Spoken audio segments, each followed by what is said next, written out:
Hello and welcome back to the Love It Creative channel. My name is Sam and today we're going to be talking all about texture.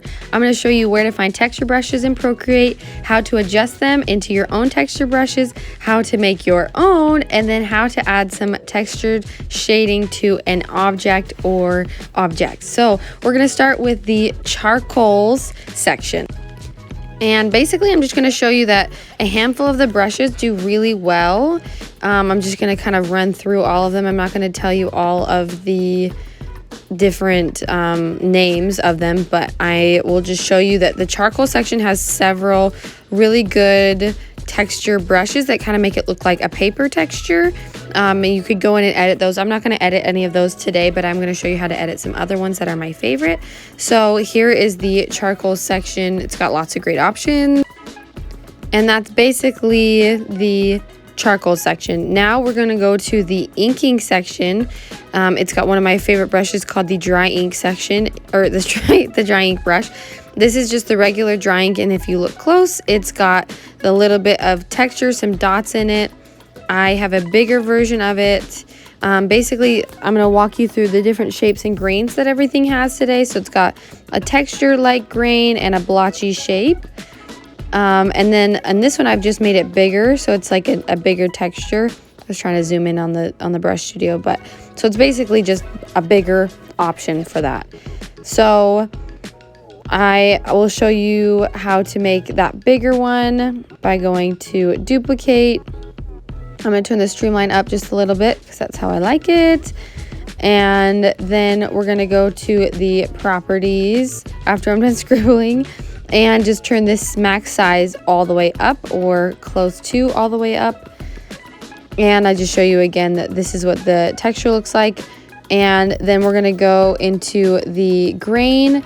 Tap with 2 fingers when you hit edit, and it will reverse it, so it will just kind of be this speckled pattern. So instead of mostly black, it will be mostly speckled, and you can change the scale right there if you want to make it a little bit bigger. Make sure you have it on rolling if you've got it on movement, and that will get this nice little speckled brush. And if you wanted, you could go back in and make the speckles just a little bit bigger as an option by changing the scale just a little bit bigger. Doesn't make a huge difference because I didn't change it a whole ton, but you can see a little bit that there's a slight change. But I liked it the first way, so I went back and changed it back to the way it was. So that is one texture brush you can make by adapting the dry ink brush into a texture brush. So the next one is the 6B pencil. It is in the sketching section, or the 6B pencil, sorry. I don't know if I said 6B pencil. So I'm going to duplicate the 6B pencil. I'm going to go to properties and turn the max size up. And that itself is an awesome brush for a lot of things. But we're going to go and we're going to change the brightness and the contrast just a little bit, just to make it a little bit more dramatic.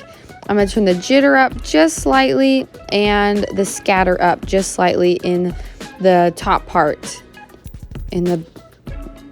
Change the contrast a little bit. And that is that brush. And I would recommend just experimenting, but you can also follow step by step with me if you want to.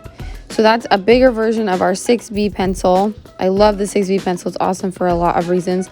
Also at the bottom of the sketching one, the sketching category, it's got a lot of these awesome textures that you can use. Kind of like papery like textures, so keep that in mind. We're also going to make one just from scratch. So when you make something from scratch, it starts with just a blank grain and a circle source. And so we're going to go in and change that. You're going to tap edit above the grain or the shape source, and then go to source library from the import tab. And we're going to pick this one, but I forgot to hit done, so it doesn't save it. So we got to go in and do it again.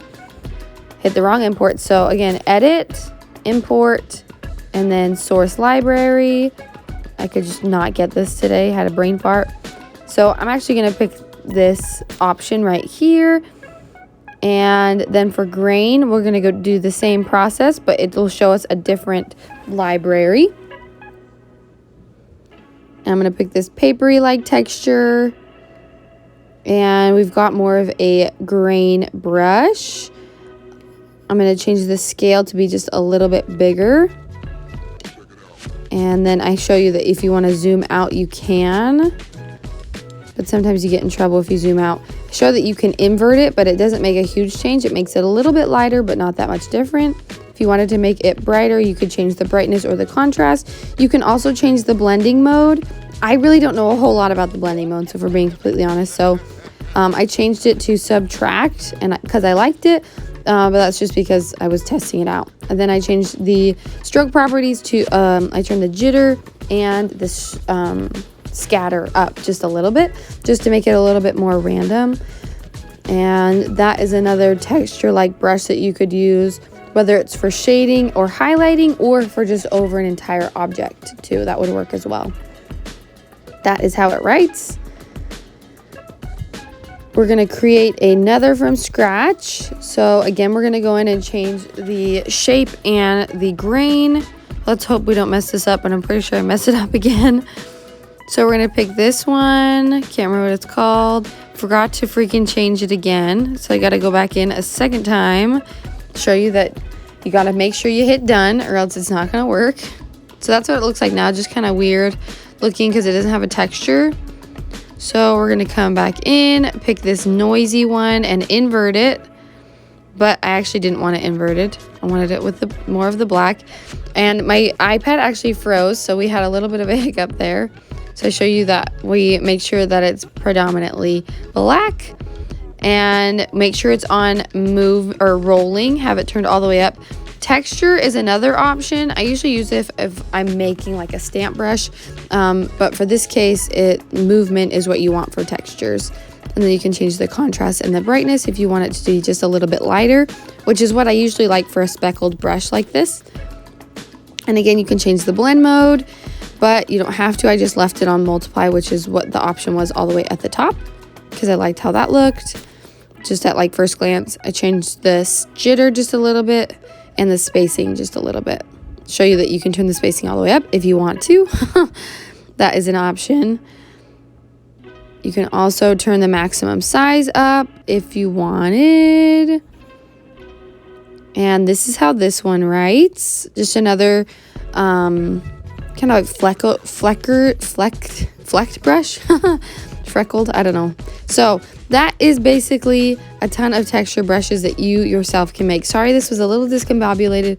I didn't have a specific plan when going into this video. I just know I wanted to show you options that you could do. So this is, I took a picture from Unsplash Me, which is a photo platform where you can get unlicensed photos that you can use for whatever. So I traced over that and added color to it. So now we're going to add some texture.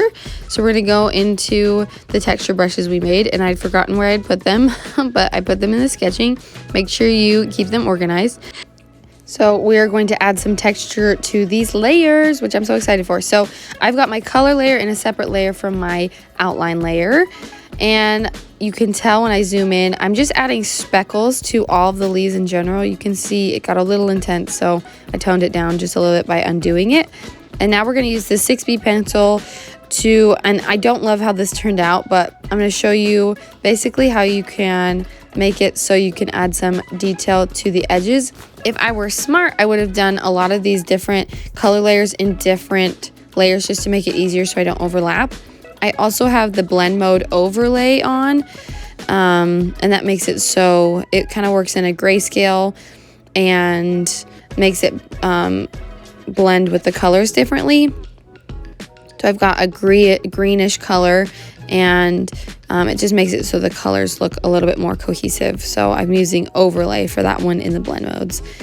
So I'm just adding a little bit of lines. I don't love how this looks. Again, I traced over it, so I normally wouldn't really add any other color to it other than maybe a texture over all of them.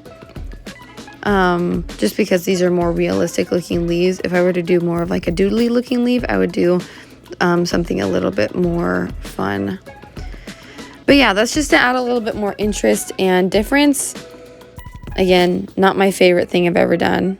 And then I'm going to add some texture to the pot. Didn't love that, so we're going to mix it up.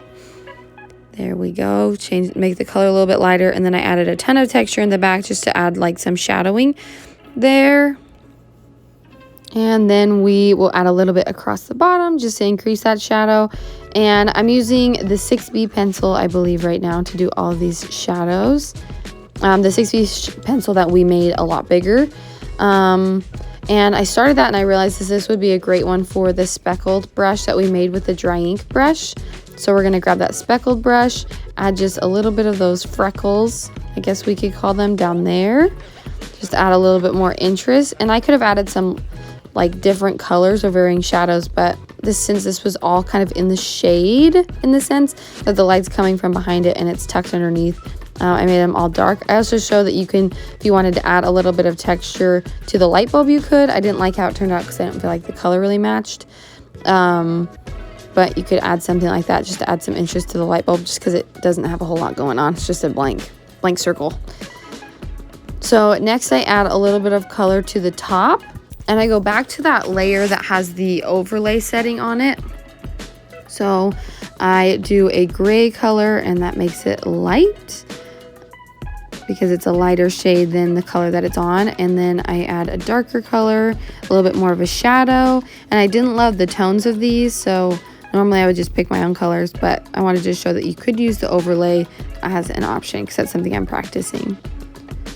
So now we're going to do the clock.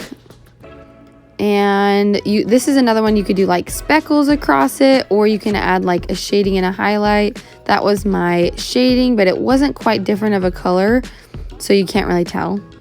So those are two options. You could just also do, like I said, over the whole thing, or you could do kind of a shading and a highlight here. And you could just change the colors up. Still using the I can't remember what brush I'm using for this now. But if you put your brush a little bit at a slant, you can get a little bit thinner of a shading, so you have a little bit more control, so it's not like on full blast. And that is our video for today. Thank you so much for watching. I hope that this introduction video helped you, and I hope you got some awesome brushes out of it. Thanks for liking and subscribing.